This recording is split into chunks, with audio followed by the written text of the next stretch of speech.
In the shadow of Mount Blanca, I set out on a mission to build an off-grid home from nothing but raw land, a dream, sweat, and determination. No experience, no easy button, just me learning as I go, making mistakes, and pushing through the kind of challenges that'll test your patience, your grit, and your mental health. It wasn't easy. This is the story of how I built my own home, one step at a time in the San Luis Valley. Whether you're dreaming of self-sufficiency, planning your own build, or just curious about how it all comes together, stick around. This is the real story of building an off-grid home in southern Colorado. Alright, so this is my third and final video discussing how much it costs to build an off-grid home in Colorado. And if you haven't seen the first two videos, don't worry, I'm going to recap everything at the end of this video. So today we're going to focus on everything outside the house, specifically my solar panels, my solar shed, my propane tank, the water cube and trailer, which you'll need to deliver bulk water to your cistern, and also, most importantly, the fire pit.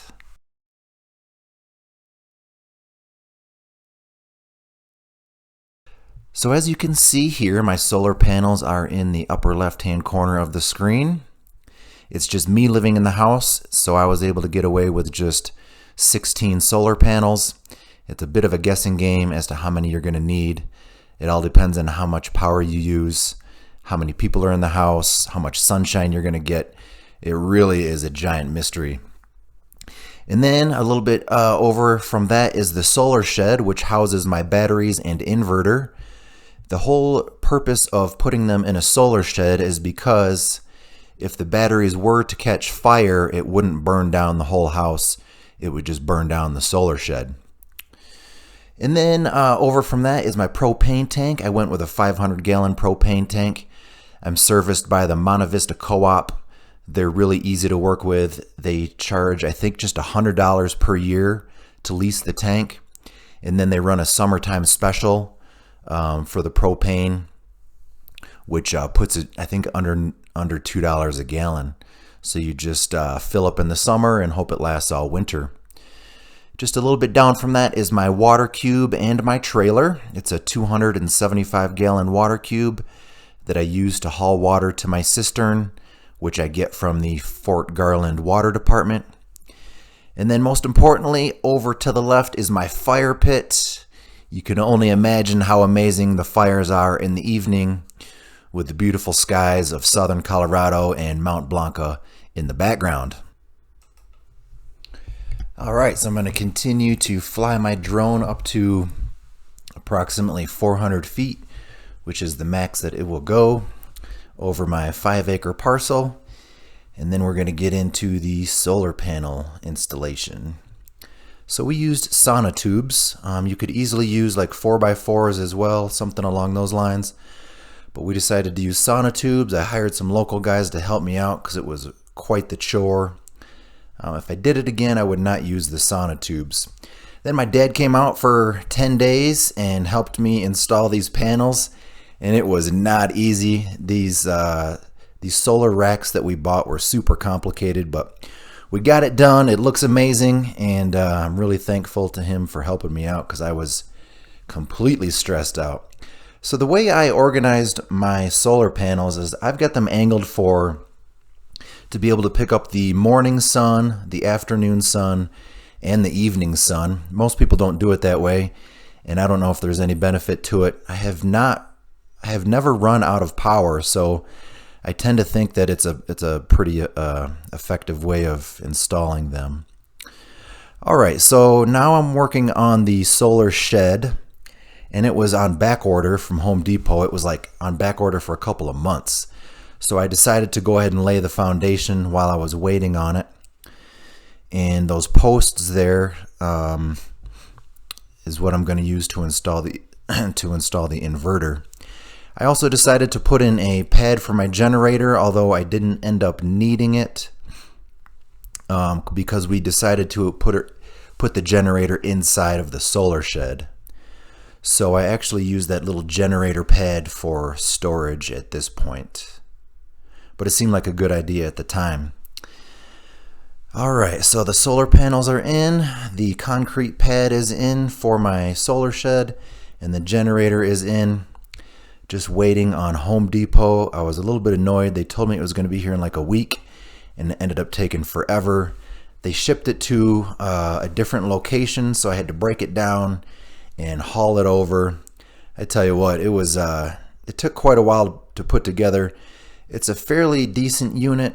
The already assembled solar sheds can go for $5,000 to $8,000, and this was like $2,000. So I thought it was worth it to just buy the kit and put it together myself, even though it was slightly frustrating at times. Putting the roof on and all that good stuff by myself was not easy. So now I hired a local guy to install the solar system for me. He barely knew what he was doing, but he got the job done, so it is what it is. The finished product looks really good, I think. I honestly don't even know if I need 2 batteries, but like I said, I haven't run out of power yet, so it's really reassuring that the system's been working up until this point. The inverter and 2 batteries, and now the roof is on. Making progress. And then I got the doors on. Right when I thought I was done, it was always one more thing. Got to put the windows in. So yeah, as I mentioned, I turned that generator pad into a little bit of storage. And the finished product, I got the windows in, and then eventually I put that roof vent in as well. I got a little video for you here so you can see what it looks like. Oh yeah, the roof vent is in at this point. Got my Ring doorbell on the front. It turned out pretty good. Actually, this is where my new outdoor cats have been living. And then on the inside here, a little bit of a mess, but as you can see, we've got 2 batteries and the inverter. And I honestly don't know much about the system, but I did want to show you the invoice in case you wanted to duplicate what I've done here. So what you've got up top are the racks. It's what holds the solar panels. And then below that are the 2 batteries and the inverter. And it looks like I got 2 batteries that hold 14.3 kilowatts. So I have 28.6 kilowatts storage capacity altogether. All right, now this is the propane tank. And so Monte Vista Co-op are the ones that installed it for me. They are also the ones that fill it up. When they run their summer special, I looked it up, it's $1.69 per gallon, which is quite a good price. So I made a mistake. I bought my water cube and then I bought a trailer, but the trailer I bought initially was too small because 275 gallons of water actually weighs about 2,300 pounds. And this little trailer only holds 1,000 pounds. So I was only able to haul like 100 gallons at a time. So I bought the one on the left is my new one, and that one will hold 275 gallons. So just be aware if you plan on hauling a water cube around, they are quite heavy, so you need a decent sized trailer to do that. Yeah, so this is the 2 trailers. As I said, the one on the right was too small. The one on the left is perfect. I got it at Tractor Supply, and they assembled it for me, and I've been really happy with it. I also installed a fire pit, which is awesome. Look at that view. I did that when my dad was in town, and then I installed a pull-up and chin-up bar, which I use twice a day. I love it. All right, so for those of you who didn't get a chance to watch video 1 and video 2, I'm going to recap some of that stuff right now, including the initial building plans and some of the specifications of my house and all that good stuff. So I apologize if I'm repeating this for some of you, but here's the recap. Alright, so I decided to start with some building plans that I was able to locate online, which you see right here. And the main deviation from these plans is that we had to expand where the washer and dryer is at and turn that into an actual utility room. So the property details are as follows. It's a 30 by 30 footprint, so 900 square feet. I've got 2 bedrooms, 3/4 bath, heated floors, septic system. I've got a 2,000-gallon cistern, vaulted ceiling, metal roof, solar system, and a 500-gallon propane tank. All right, the first thing I want to do is recap the building costs from part 1. I was able to get 5 acres of land for $7,000. I needed to purchase 3 permits in order to get started. We cleared the driveway, leveled the building site, installed the septic and the cistern. That was $25,000. And then we installed the 30 by 30 concrete slab with floor heat. That was $14,000. Then we constructed the 30 by 30 house with vaulted ceiling. That was $25,000. The paint and trim altogether was $2,850. The metal roof was $6,800. Doors and windows installed was $10,280.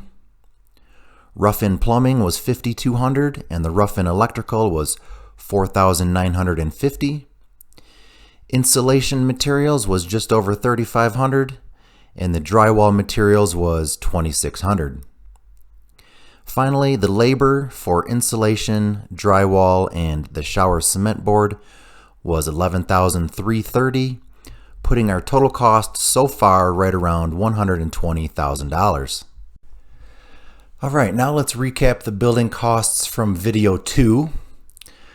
First up is the second payment to the electrician, which was $2,475. Then the kitchen was $4,692.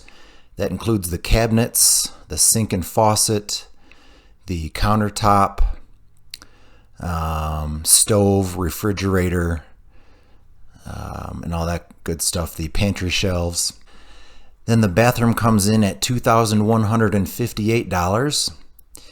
That includes the vanity, toilet, the cement board, medicine cabinet, the aqua defense, and all that good stuff. Then we've got the shower, tile, and flooring, $7,556. This is all the tile and flooring and installation. And then we've got 6 interior doors, 3 standard and 3 barn doors. That comes to $1,417. The outdoor lights were $250. Ceiling fans, $463. And then the next payment to my plumber was $3,157. And then the radiant hot water system that also does my floor heat was $9,000. That includes installation. And then we've got an occupancy permit for $300. So if we take the video 1 costs and video 2 costs, we are currently sitting at $151,000. All right, now let's talk about the building costs from this video. Starting with the solar panels, I was able to buy some panels from the local hobby shop. I got 30 panels altogether, even though I only used 16 for now. They are 360 watt panels. So including installation, we're looking at $5,745. Then we've got the solar system. I showed you a breakdown of that earlier in the video. The total for that, including installation, was $17,125. The solar shed, I got that from Home Depot. I had to put that together myself. That was $2,225. That includes the bags of concrete I needed for the flooring. And then I bought a generator on Amazon as a good backup. That was $996. The Monte Vista Co-op to install my propane tank, they charged me $967. And the trailer and water cube together were $2,003. So we got video 1 costs, video 2 costs, and video 3 costs. And altogether, we're looking at about $180,000. I did want to say this. I could have saved money if I had been maybe more skilled in with my building. If I could have done the framing, if I could have done the roofing, the drywall, and if I had the energy to install the tile and flooring, I probably could have saved a bit of money. You know, maybe as much as $20,000, $30,000 or something along those lines. But it's just something that I was getting to the point where I was completely overwhelmed, and some of that stuff I don't even know how to do. But anyway, that is the total $180,299. So I've got 6 really cool photos that I wanted to share with you really quickly that I took near my house. I'm going to give you a full tour of the inside of my house in case you haven't seen it yet, followed by one more drone video of the exterior of my house. It's a pretty cool drone video. I hope you like it. Thanks for watching.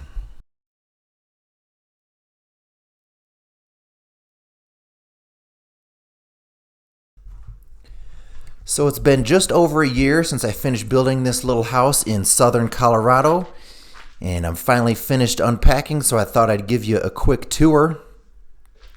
I decided to mount my downhill skis up on the wall there, and in the corner I built a custom bookshelf, which I'm pretty proud of. I'm actually working on producing a long-form video detailing the build and outlining all of the costs. So be sure to keep an eye open for that video. I'll bring you into the kitchen here, which I'm really proud of. I just love how all the colors come together.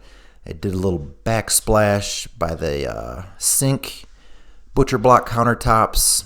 I did some really cool pantry shelves in the corner that give me a ton of storage space. And then I will show you the rest of the house.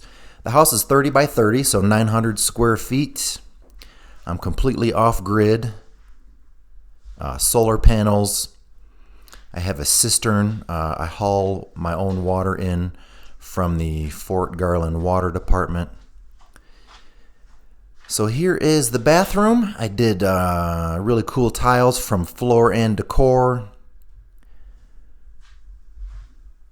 And I did, for the door, I did a barn door that I picked up at Home Depot. This is a shot of my backyard, and at the end of the video I'll give you a really good look at Mount Blanca, which is just less than a mile away. Yeah, the bathroom is on the small side, but it is exactly what I need. And now I'll take you around to the bedroom. I did all of my flooring from Floor and Decor as well. And I'll whip the camera around and give you a shot of my bedroom.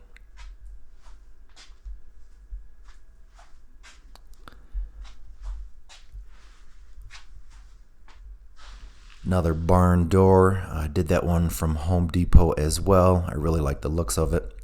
Closets are on the small side, but they're big enough for me. And then I'll bring you into the office here, which is nice. This is where I produce all my YouTube videos. And just finished going through all my papers just the other day, so it feels good to finally have my office clean enough to show on camera. Got another barn door. I got a lot of really cool vintage furniture from the local store in town. I think it's called Wild Roses. It's like a resale shop. They got some really cool stuff at really good prices. But I'll bring you out of the house and show you Mount Blanca, but that's all I've got for you today. Thanks for watching the Nash Potatoes Outdoor Show. Please subscribe to my YouTube channel. We will see you next time.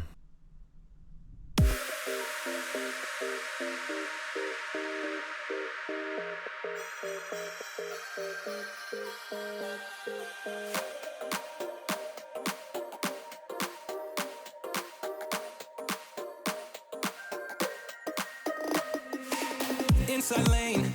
missing exits, glued to the pavement. Between the lines, I keep my gaze straight ahead as the last stop flies by. No more waiting for the gun to fire. No more walking through revolving doors. I've gone around once, I don't need to go around anymore. Break away, forget your sober case. Stop dwelling on empty words. Stop stalling in the doorway and cancel the cruise control. Switch it in the manual. Don't you wanna feel right?